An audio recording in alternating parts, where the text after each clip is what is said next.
Assalamualaikum warahmatullahi wabarakatuh. Perkenalkan, nama saya Kanza Zizia Chandra Artanti. Dan saya Ahmad Khairil Akmal. Kami dari MTS Negeri 3 Jembrana, Bali.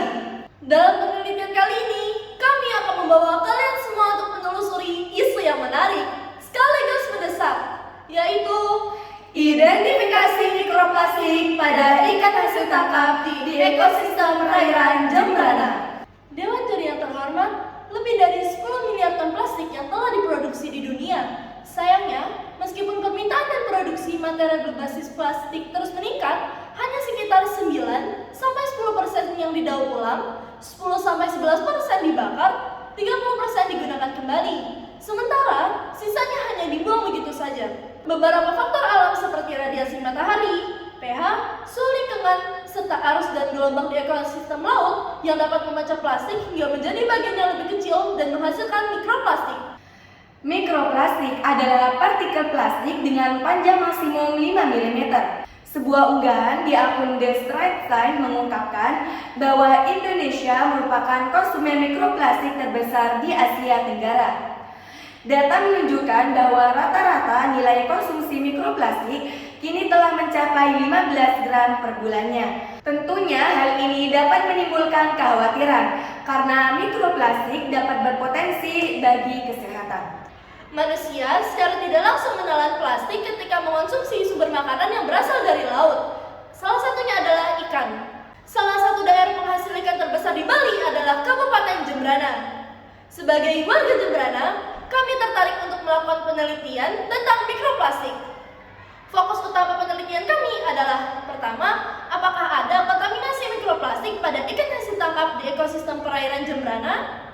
Dan yang kedua, apa jenis mikroplastik yang terdapat pada ikan hasil tangkap di ekosistem perairan Jembrana? Dewan Juri yang terhormat, penelitian ini adalah jenis penelitian eksploratif.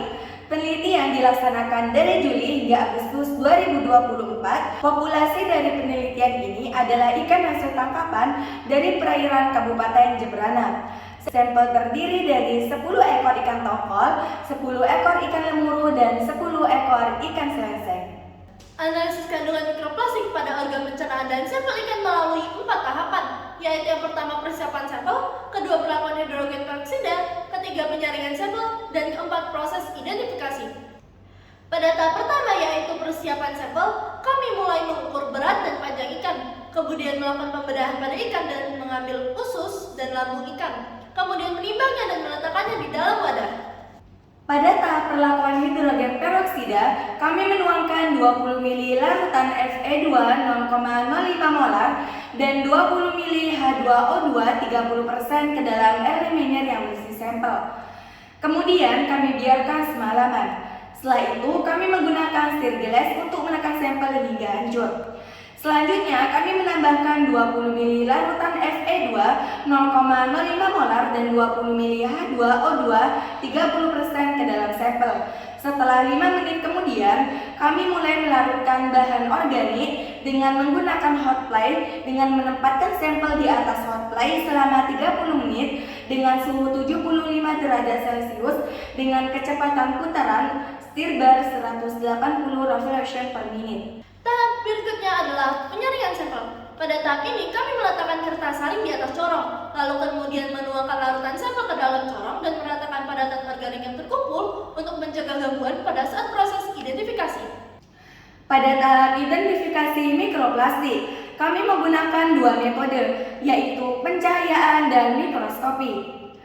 Adapun hasil dari penelitian kami yaitu kami menemukan mikroplastik pada sampel dalam bentuk fiber, fragmen, dan film. Temuan ini menunjukkan bahwa mikroplastik jenis fiber adalah jenis kontaminan yang paling umum ditemukan di perairan Kabupaten Jembrana.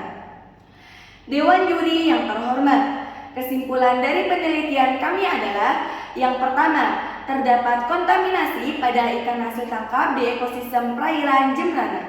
Dan yang kedua, jenis mikroplastik yang terdapat pada ikan hasil tangkap di ekosistem perairan Jembrana diduga berbentuk fiber, fragmen, dan film. Demikian presentasi yang dapat kami sampaikan dan Save Jembrana Aquatic and go